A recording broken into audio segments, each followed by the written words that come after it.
विश्वास है तो कंकर में शंकर है, विश्वास है तो खंबे में नरसिंह भगवान है, विश्वास है तो जल में गंगा है,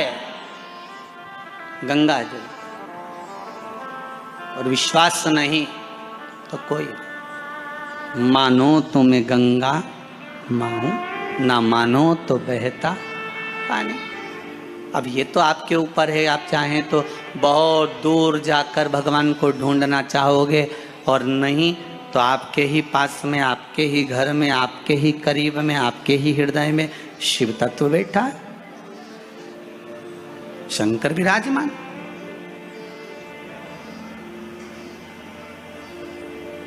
आप उसको ढूंढो। अब माता अहिल्याबाई की माता सुशीला शिंदे जी ने कहा गर्भ नहीं ठहरा है, बच्चे नहीं। श्री मनकोजी शिंदे ने कहा क्यों चिंता करती है, काय का टेंशन, काय की चिंता। मेरा ओघड़दानी, मेरा भोलेनाथ कभी खाली नहीं छोड़ता। सब शिव महापुराण की कथा कहती है, आप अगर विश्वास रखे हो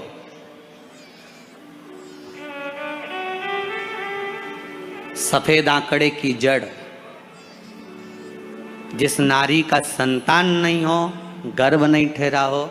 सफेद आंकड़े की जड़, जिस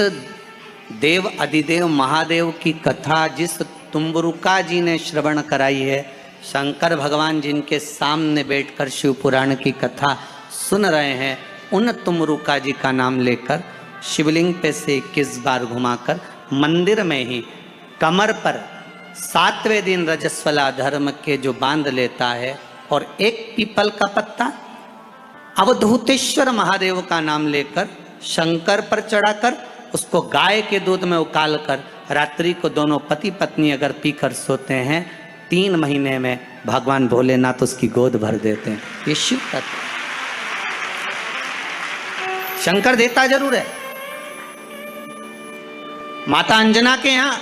स्वयं शिव महापुराण की कथा कहती है, स्वयं शास्त्र वर्णन करता है, माता अंजना माता के गर्भ से संतान नहीं हुई। 42 वर्ष की माता अंजना हो गई थी, और 42 वर्ष की होने के बाद भी माता अंजना के गर्भ से संतान नहीं थी। जब संतान नहीं हुई तब बार बार निवेदन करा महाराज केसरी से, तब नहीं संतान हुई तब अपने पिता से जाकर निवेदन करा, पिताजी गौतम बाबा से निवेदन करती है माता अंजना कि मेरे गर्भ से संतान नहीं, मुझे औलाद नहीं, क्या करूं। तब गौतम बाबा ने कहा एक पार्थिव शिवलिंग का निर्माण करो, मिट्टी का शिवलिंग बनाओ, उसकी पूजन करो। और माता अंजना उस मिट्टी के शिवलिंग के पूजन में ऐसी लीन हो गई, ऐसी लीन हो गई कि मिट्टी का शिवलिंग का निर्माण करती, पूजन करती। एक बार देवाधिदेव महादेव ने कह दिया, जाओ पार्वती जरा जाकर पूछो कि अंजना को चाहिए क्या, अंजना माता को चाहिए क्या। अच्छा, सारे देवताओं को सबसे ज्यादा टेंशन देवाधिदेव महादेव से रहता है, क्योंकि ये बिना सोचे बिना समझे किसको क्या दिया है कोई भरोसा ही नहीं होता। एक बार तो ब्रह्मा जी ने खुद ने कह दिया, साहब हमको तो इस्तीफा दे दो, हमको नौकरी करना ही नहीं बैकुंठ में बिल्कुल भी। तो भगवान विष्णु ने पूछा हुआ क्या। बस प्रभु, राजा श्वेत की अंतिम समय, प्राण छूटने का दिन, उसको यमराज लेने के लिए गए, और देवाधिदेव महादेव वहां खड़े हो गए और क्या कहे, लेके मत चले जाना, उसकी अंतिम सांस, और क्या कहे, लेके मत जाना। और मेरा बेटा जब लाने लगा तो उसके प्राणों को हर लिया, यमराज ही मर गया। फिर मेरी पोती गई मृत्यु देवी, उससे कहा उठा ला राजा श्वेत को। वो राजा श्वेत को जैसे ही मृत्यु देवी ने फांस डाली, भगवान शंकर ने उसको भी मार दिया। अब बताओ, सूर्य नारायण भगवान बोले कि मेरा बेटा भी मर गया, मेरी पोती भी मर गई, अब बताओ क्या करें। तो भगवान ब्रह्मा जी ने शंकर जी से जाकर कहा, भोलेनाथ ये आपकी आदत बहुत गलत है, जब इसको मरना था तो आपने क्यों बचाया। शंकर जी बोले मेरे मंदिर में बैठा था, जगह तो देखो कि कहाँ बैठा है।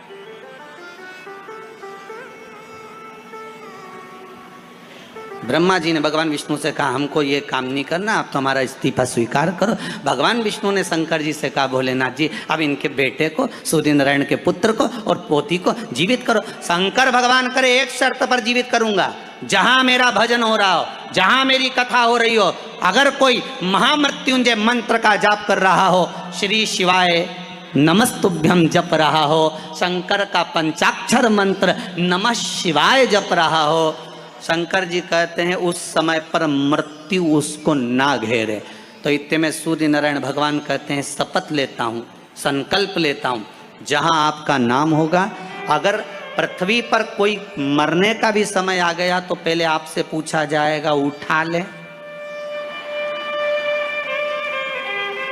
तुम बोलोगे तो बात दूसरी है। शंकर जी बोले हम बताएंगे तो उठाना, हम बोल दें अगर ये शंकर जी का नाम जप रही है और पड़ोसन नहीं जप रही है तो हम इशारा कर देंगे बाजू वाली को उठा ले। तुम टेंशन मत। जिस प्रदोष व्रत का हम वर्णन करते हैं, जिस प्रदोष के दिन का आपको बधाई कल हमने दी थी कि प्रदोष की आपको बधाई हो, प्रदोष शाम का जो समय होता है, प्रदोष काल जो होता है, उसका वर्णन जब हम करते हैं, ये प्रदोष की पूजन का विधान किसने बनाया, ये प्रदोष की पूजन का नियम किसने बनाया, ये प्रदोष की संध्या काल का, प्रदोष के समय का पूजन का विधान कौन बनाया, ये प्रदोष के समय पर एक बेलपत्र चढ़ाने का विधान किसने बनाया, प्रदोष के समय पर एक समीपत्र चढ़ने का विधान किसने बनाया, प्रदोष के समय पर अगर मान लो कोई भिखारी से भिखारी व्यक्ति भी है जो ठेला चला रहा है, उसके पास में खाने के लिए कुछ नहीं है, फटे कपड़े पहन रहा है, उसकी जिंदगी में कुछ भी नहीं बचा और कर्जे में लदालूम हो गया, एक चावल का दाना अगर वो प्रदोष के दिन, प्रदोष काल में शाम के समय पर शंकर के शिवलिंग पर चढ़ा देता है तो 3 या 4 प्रदोष में उसका कर्जा चूकना प्रारंभ हो जाता है। प्रदोष का विधान इतना ये प्रदोष का वर्णन करा किसने, इतना प्रदोष की महत्वता बताई किसने, कौन करे इतना वर्णन। अगर प्रदोष की महत्वता बताने वाला कोई है, इसीलिए मेरे शंकर भगवान माता सती को लेकर कुंभज ऋषि के यहाँ, अगस्त ऋषि के यहाँ कथा सुनने के लिए गए थे, क्योंकि उनके बराबर कोई शंकर के महत्व को बता नहीं सकता और प्रदोष के महत्व को नहीं बता सकता। सती मैया को प्रदोष का महत्व बताने के लिए शंकर सती जी को लेकर कुंभज बाबा के यहाँ गए थे, अगस्त ऋषि, कि प्रदोष के महत्व को तो जानो सती, तुम प्रदोष के महत्व को तो सती जानो, तुम प्रदोष के महत्व को तो सती पहचानो कि प्रदोष का महत्व क्या होता है, प्रदोष काल का महत्व क्या होता है, प्रदोष के समय का महत्व क्या होता है। जिस समय पर सूरज डूब रहा हो, चंद्र प्रकाशित हो रहा हो, दोनों का मेल हो रहा हो, ना तो पूरा सूरज डूबा है, ना पूरा चंद्र आया है, ना पूरा अंधेरा है, ना पूरा उजाला है, उस समय को प्रदोष काल कहा गया, उस समय को प्रदोष का समय कहा,